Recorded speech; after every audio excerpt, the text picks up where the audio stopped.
Hi, MPB. A video about how to film yourself and look cinematic? Yeah, of course. Oh, you need it tonight. Yeah, I can do that. I'll get started straight away. Okay, bye. Thanks.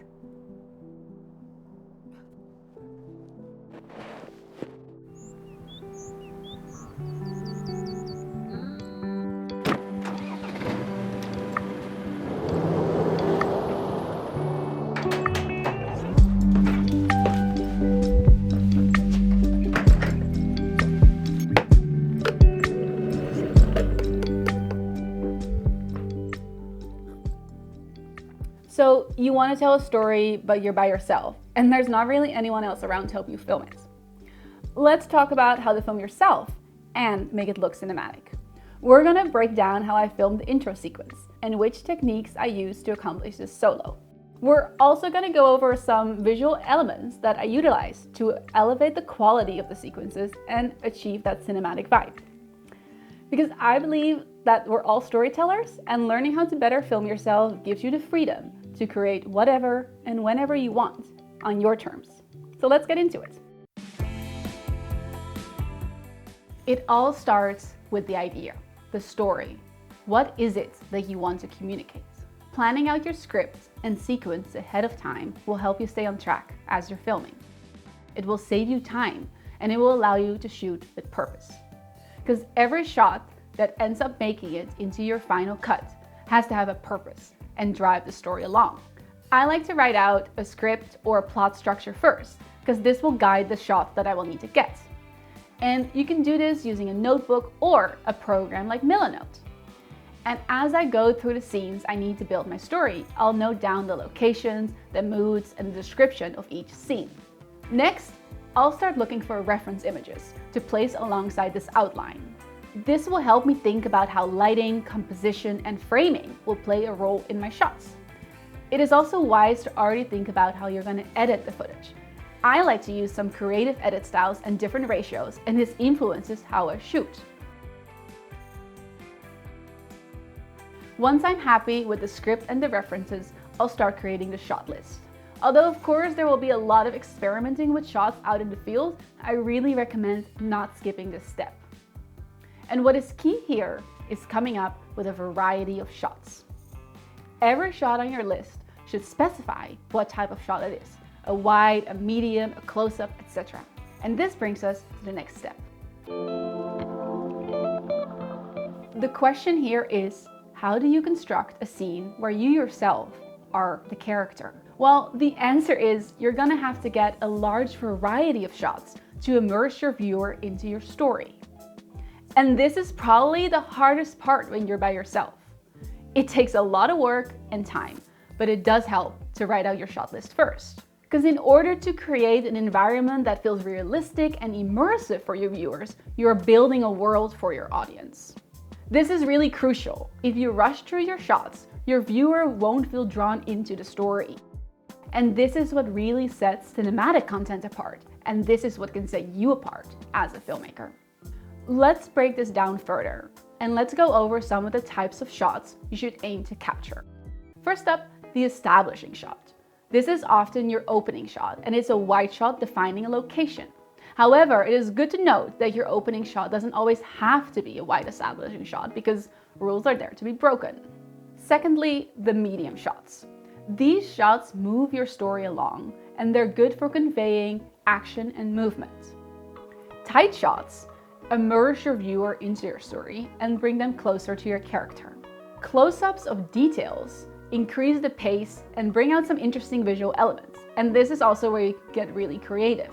On the other hand, close-ups of the face are really good to convey emotion. And there's a few other ones that I'd like to go over. The drone shot.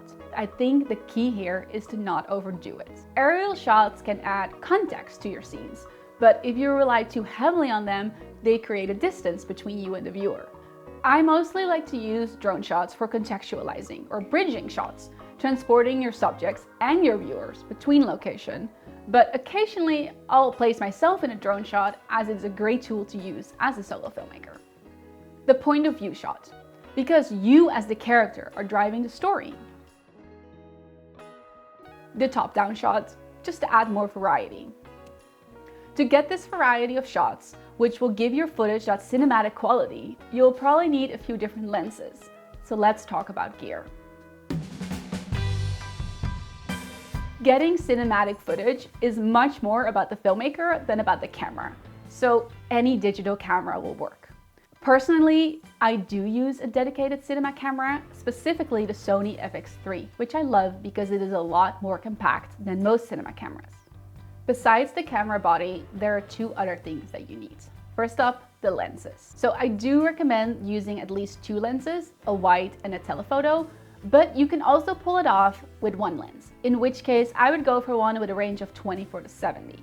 One thing that I would recommend is to use a low aperture lens, because they allow for a shallow depth of field, and they create that dreamy, focused subject look with a beautifully blurred background, enhancing the visual storytelling. Although it does enhance the cinematic quality of your footage to use a low aperture lens, it is not essential. The second thing that you absolutely need when you're filming by yourself is a tripod.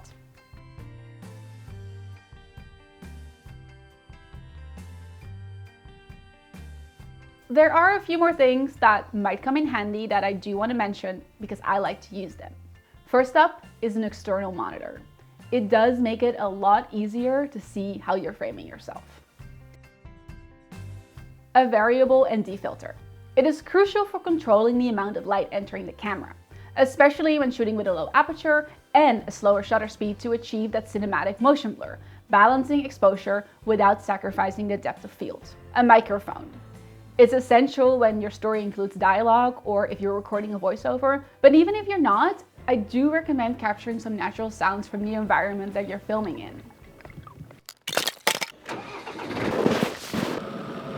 A drone. It can help contextualize your scenes. And it does look pretty epic.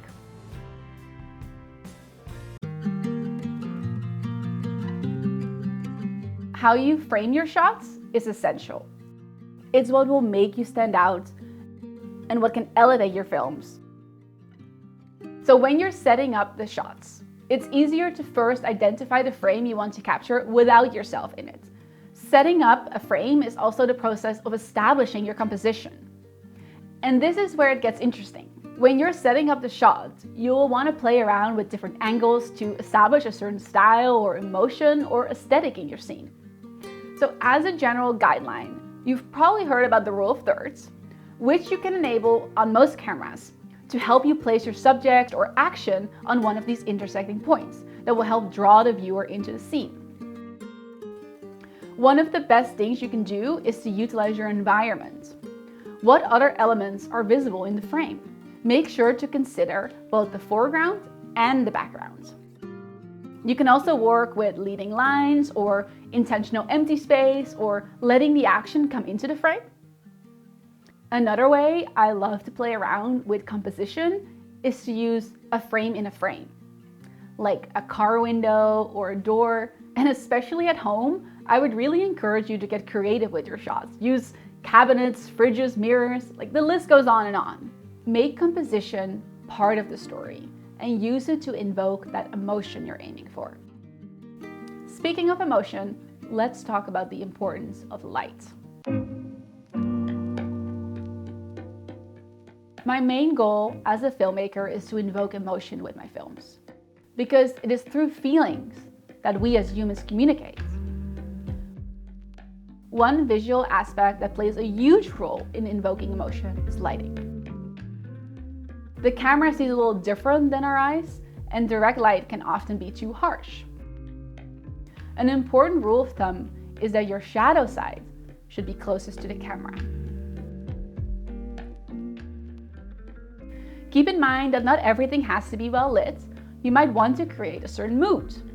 Whatever you decide, just remember, lighting emphasizes the mood of your scene, adding to the cinematic quality of your footage.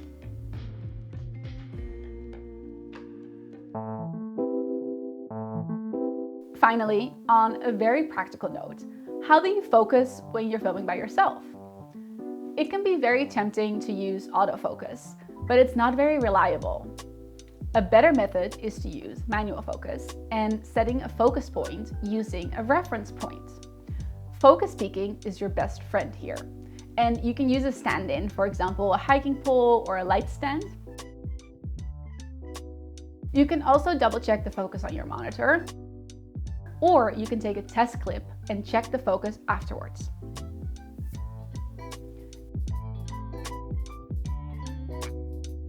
And while you're in the frame, just keep in mind that the focus won't move as you do, so you need to account for that. Although I've made it look quite easy in this video, filming by yourself is no walk in the forest. Luckily, I had someone around to help me capture the behind the scenes, both the good moments and the challenges. So the last piece of advice I want to give you is to stick with it, because trial and error is the best way to learn this craft. And it's all worth it in the end to gain the freedom to film on your own terms. So good luck out there, and if you have any questions, feel free to pop them into the comments below.